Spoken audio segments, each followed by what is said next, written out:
It's day 50 of the lockdown. Even those people who weren't feeling the pinch are certainly feeling it now, either in their pockets, emotionally, socially. Just talk us through with regards to the impact that the lockdown has had now on the arts industry.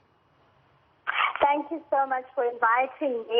You're absolutely right. I was just listening now to what is happening in that particular hospital. I'm just like, oh my goodness, day 50.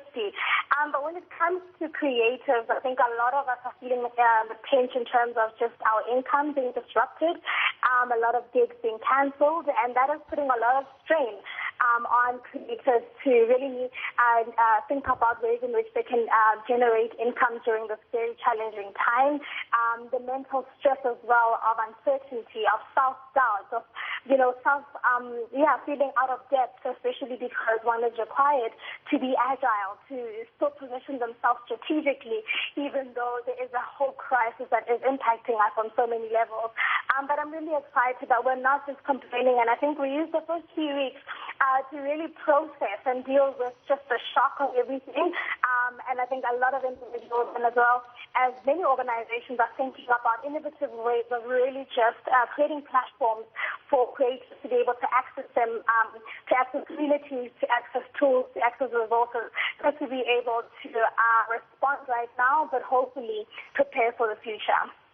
Now, a number of social relief grants, in monetary format have been announced by the government, including that of the arts.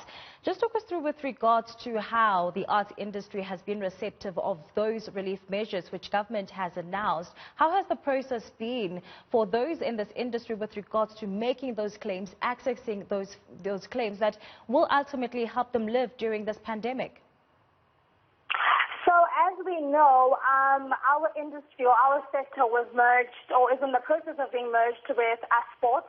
So our ministry is now Sports, Arts and Culture. So when the Minister, Honorable Nathi Mthethwa, announced that there would be 150 million rand allocated to creatives and sports people, we realized that it's actually not enough. And a lot of creatives have, gone onto social media, have gone to various platforms to articulate and express just the reality that some of the relief funds that have then been launched are not enough for artists. But what is really, really exciting is that various agencies, of course, of the Department of Sport, Arts and Culture have then taken the challenge. And, for example, Business and Arts South Africa, we have extended our supporting grants scheme to ensure or to extend it into an arts relief fund, to ensure that those who are not then able to access any funding and any relief from the ministry are then able to source some kind of relief from those kind of smaller funds. And so we're urging everyone to really just donate to that fund and to ensure that we can reach as many people as possible, because as we know, the demand is really, really high.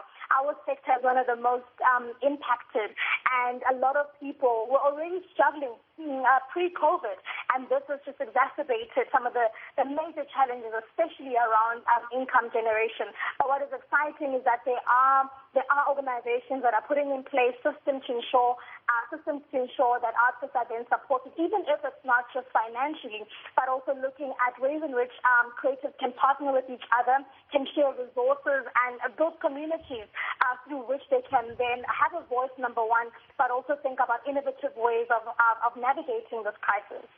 All right.